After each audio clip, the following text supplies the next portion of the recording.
Olá, eu sou o professor Fabrício, ministro aulas de informática para concurso e hoje vou dar início aí a uma matéria sobre funcionamento do computador, né? O que é preciso fazer para funcionar um computador?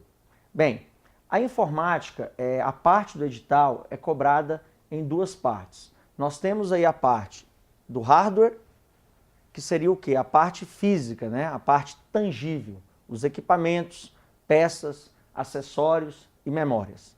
Você também tem a parte de software, que também é cobrada em concurso, onde seria o quê? Seria a parte lógica, a parte intangível, onde abrange o que necessariamente? Os programas, né? Office, Windows, Corel, qualquer tipo de programa, né? Detém a parte de software.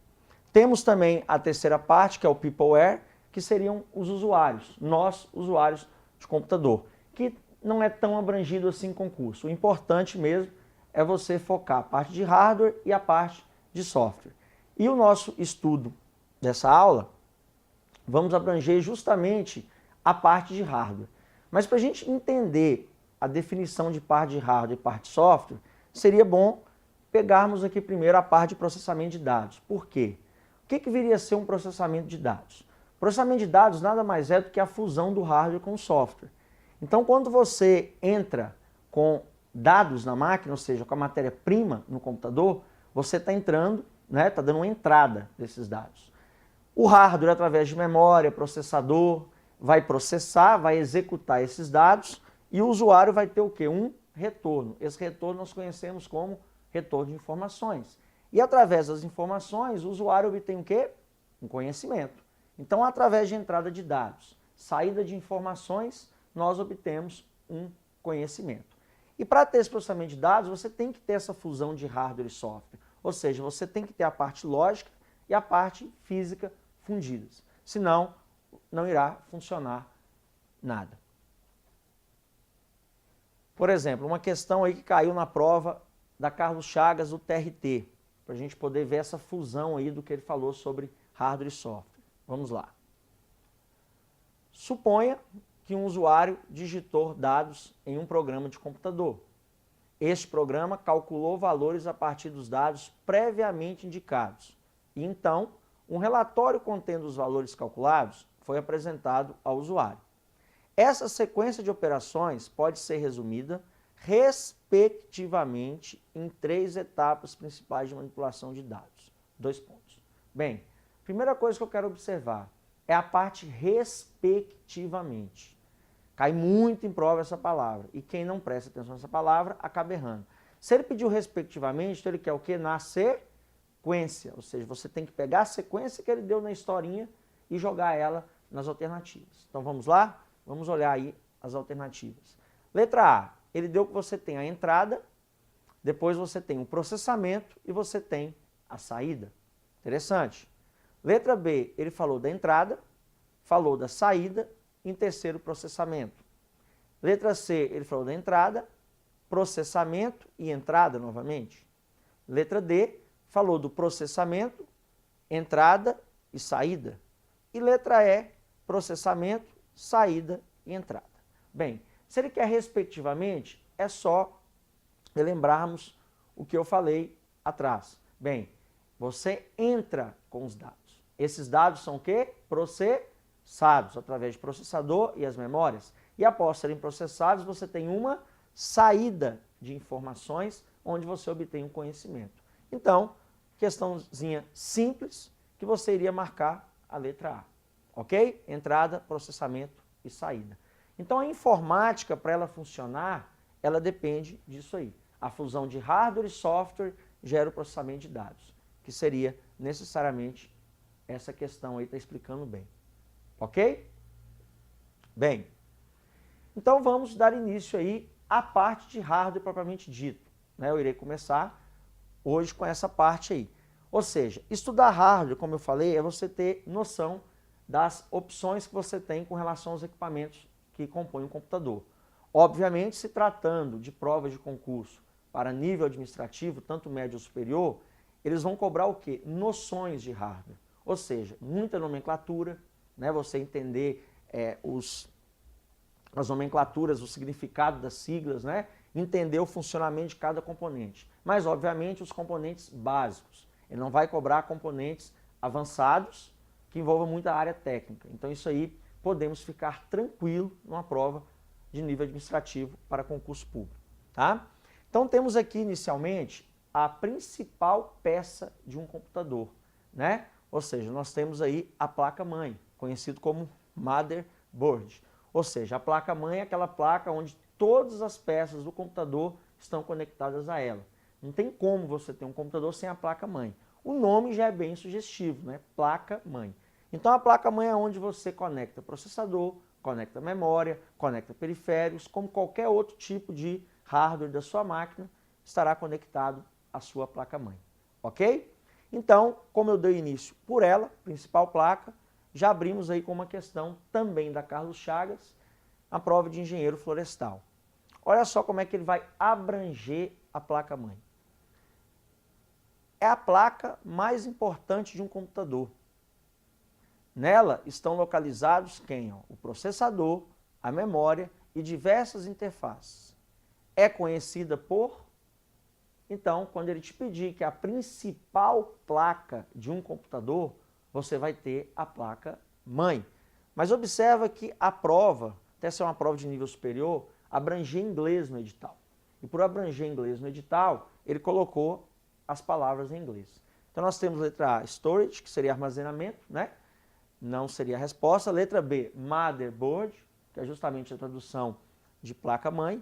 Letra C, slot, nós até vamos abordar a parte de slot nas nossas aulas. Slot seriam os encaixes onde tem as placas auxiliares, né? Drive, que seria o que drive? Drive é um software responsável em fazer o equipamento funcionar no computador. Também vamos abranger isso nas aulas sequenciais. E por último, a BIOS, que também BIOS é um software, não entra aí nessa parte de placa de hardware. Também nós iremos estudar na sequência, ok? Então, letra B, motherboard. Caiu na prova, então, placa principal do computador, placa-mãe. Bem, a placa-mãe, como foi citado anteriormente, é uma placa que é composta por diversas memórias, diversas placas auxiliares e o processador. E cada memória que você tem no computador é responsável em fazer algo para o funcionamento da máquina. Essas memórias eu irei distribuir uma a uma no andamento do nosso curso, para você poder perceber como que elas são abordadas em concurso e a importância de cada memória dessa. Ok? Então vamos lá. A primeira memória que eu vou abordar é a memória ROM, que nós conhecemos como o quê? Memória somente leitura. Essa memória, pessoal, ela tem diversas características, tá? Eu vou citar algumas e eu vou explicar uma a uma. Primeira característica, memória principal do computador, tá? Aí eu já abro uma observação, ela é uma das principais. E eu vou dar uma dica de prova, como que você vai separar. Porque se eu tenho mais de uma memória principal, como é que o examinador vai abordar isso? Aí a gente vai ver isso com o andamento do curso. Mas ela é considerada uma memória principal, ok? Depois, ela é um chip que já vem de fábrica com informações gravadas, que nós conhecemos muito como programação embarcada. E essa programação embarcada nós conhecemos como firmware. E o que seria o firmware? É um conjunto de programas que vem de fábrica armazenados nessa memória ROM. E cada um desses programas tem uma função específica. Eu irei detalhá-los, porque eles também costumam cair bastante em concurso. Ok? Bem, o primeiro componente do firmware, nós temos aí a BIOS, né? O que seria a BIOS? Conhecida como Sistema Básico de Entrada e Saída. É responsável por ensinar ao processador da máquina a operar com dispositivos básicos, como a unidade disquete, o disco rígido e o vídeo em modo texto. Ou seja, pessoal, vamos entender a BIOS como se fosse um instrutor do processador. Porque o processador, ele seria como se fosse um componente totalmente, entre aspas, burro. Ou seja, ele não faz nada se alguém não mandar ele através de instruções. E a BIOS, que seria responsável em dar essas instruções iniciais que fazem um processador funcionar. Eu vou dar um exemplo do que seria a BIOS em uma pessoa. Então vamos supor que eu sou o processador. Então no momento que liga o computador, é o momento que eu acordo. Ó, o alarme do meu relógio despertou. Então eu acordei. Só que eu estou estático na cama, mas eu estou acordado, ou seja, eu estou ligado. Então eu vou pegar uma instrução, então vamos supor que esse aparelhinho que eu estou na mão é a minha BIOS. Esse aparelhinho tem algumas instruções. Então, primeira instrução, sente na cama.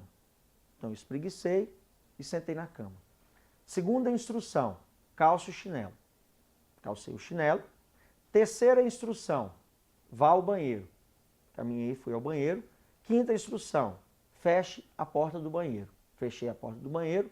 Sexta instrução, tire a roupa. Então tirei a roupa. Sétima instrução, entre para o box. Entrei no box. Oitava, ligue o chuveiro. E nona instrução, tome um banho. Então vocês notaram que do momento que eu acordei até o momento do banho, eu fui instruído. Essas instruções vieram através da minha BIOS. Então esse equipamento foi me instruindo, ou seja, ele serviu como a minha BIOS. Ou seja, se não existisse uma BIOS, o computador nem iria funcionar. Iria ligar, mas você não iria conseguir operar, fazer nada, porque as instruções iniciais da máquina estão dentro da BIOS. Ok? Depois nós temos quem aí que faz parte do firmware. Temos o setup, que nós conhecemos muito como programa de configuração. Então vamos lá. Ó, é o programa responsável por alterar os parâmetros armazenados na memória de configuração, que é a CMOS. Aí eu vou abrir aqui uma observação. A BIOS, ela vem com as instruções, ok? Ok. O setup é o programa que você pode alterar algumas das instruções permitidas pela BIOS. Porque existem instruções na BIOS que podem ser alteradas, ou seja, podem ser manipuladas. Essas instruções são justamente alteradas pelo setup. Quer ver um exemplo? Quando você liga o computador e aperta a tecla Del, que é o famoso Delete, ou alguns notebooks você aperta F2, você vai abrir um programa de tela azul. Esse programinha de tela azul é o famoso setup. E por ele que você tem condições de fazer essas alterações que a BIOS te permite. Mas eu pergunto, professor, quando você fez a leitura do slide, você falou que altera os parâmetros armazenados na memória de configuração, chamada de CMOS. Que memória que é essa? Aí que vem algo interessante.